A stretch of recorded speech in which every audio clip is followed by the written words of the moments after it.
हम लोग उस खानदान से बिलोंग करते हैं, इसलिए हमें बस उसकी रॉयल्टी या ऐसा कुछ कि हमारे परिवार का जीना आसान हो सके, इसके लिए हम लोगों ने उसमें प्ली डाली थी। सुप्रीम कोर्ट ने उसे रिजेक्ट कर दिया है, तो मुझे समझ नहीं आता कि हमारे साथ इतना अन्याय क्यों हो रहा है। हमने देश के प्रति वफादार रहने का ये सिला पाया है कि हमारे लिए सुनवाई तक नहीं हो रही है। हमारा फाइनेंशियल बैकग्राउंड इतना स्ट्रांग नहीं है कि मैं बार बार कोर्ट जा पाऊं। वो हमारे रेड फोर्ट के क्लेम के लिए, मतलब क्लेम देखिए वैसे तो मिलने वाला तो है नहीं लाल किला, लेकिन हमारी ऐसी स्थिति है, हम लोग उस खानदान से बिलोंग करते हैं, इसलिए हमें बस उसकी रॉयल्टी या ऐसा कुछ कि हमारे परिवार का जीना आसान हो सके, इसके लिए हम लोगों ने उसमें प्ली डाली थी। लेकिन आज वो रिजेक्ट हो गई। इससे पहले भी हाई कोर्ट में वो 2 बार रिजेक्ट हो चुकी है, तो आज सुप्रीम कोर्ट ने उसे रिजेक्ट कर दिया है। तो मुझे समझ नहीं आता कि हमारे साथ इतना अन्याय क्यों हो रहा है। मेरे लिए अन्याय है क्योंकि हमारे दरख्वास्त को ठीक से सुना भी नहीं गया है अभी तक। एटलीस्ट वहाँ पे सुन सकते थे कि हमारा सोच क्या है, हम चाहते क्या हैं। इससे पहले भी जैसे बहादुर शाह जफर के बारे में आप सभी जानते हैं, उन्होंने देश के लिए बहुत कुर्बानियां दी हैं। उनके बच्चों को काटा गया है सबके, मतलब उनके आंखों के सामने। उन्हें इस देश से बाहर निकाल दिया गया, वो मरते दम तक वापस नहीं आ सके।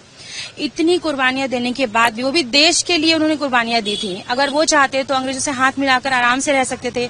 जैसे आज बहुत सा राजघराना है जिन्होंने अंग्रेजों के सामने अपने घुटने टेक दिए, तो वो आज आराम से रह रहे हैं। लेकिन हमने देश के प्रति वफादार रहने का ये सिला पाया है कि हमारे लिए सुनवाई तक नहीं हो रही है। सरकार भी हमारे तरफ ध्यान नहीं दे रही है। इससे पहले भी मेरे नाना बेदार बख्त, उन्होंने कई बार सरकार को लिखा है चिट्ठी वगैरह कि हमारे ऊपर ध्यान दिया जाए, पर उनकी चिट्ठी को भी हमेशा ही अनदेखा कर दिया गया है।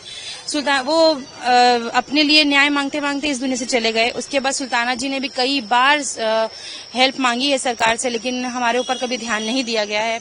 आखिर में हमें कोर्ट का दरवाजा खटखटाना पड़ा अपने न्याय के लिए, लेकिन आज वहां से भी हमें नाराजगी मिल गई है।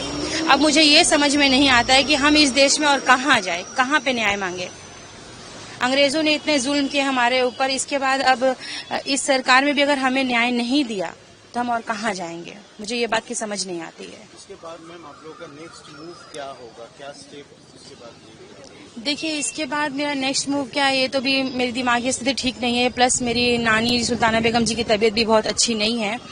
तो अभी आगे हम क्या करना चाहते हैं ये तो मुझे ठीक पता नहीं है, लेकिन हमारा फाइनेंशियल बैकग्राउंड इतना स्ट्रांग नहीं है कि मैं बार बार कोर्ट जा पाऊं। मैं इस सरकार से भी अपील करूंगी कि हमारे परिवार की तरफ प्लीज ध्यान दें, क्योंकि आज भी हमारे भारत में मुगलों के ही बनाए हुए इमारतों से कई लाख करोड़ों में रेवेन्यू आती है। उसके बावजूद भी आज उन्हीं के वंशज जिन्हें पास अपना घर नहीं है, एक झोपड़ी में रहने के लिए मजबूर है। तो ये शर्म की बात है, ये बहुत ही शर्म की बात है।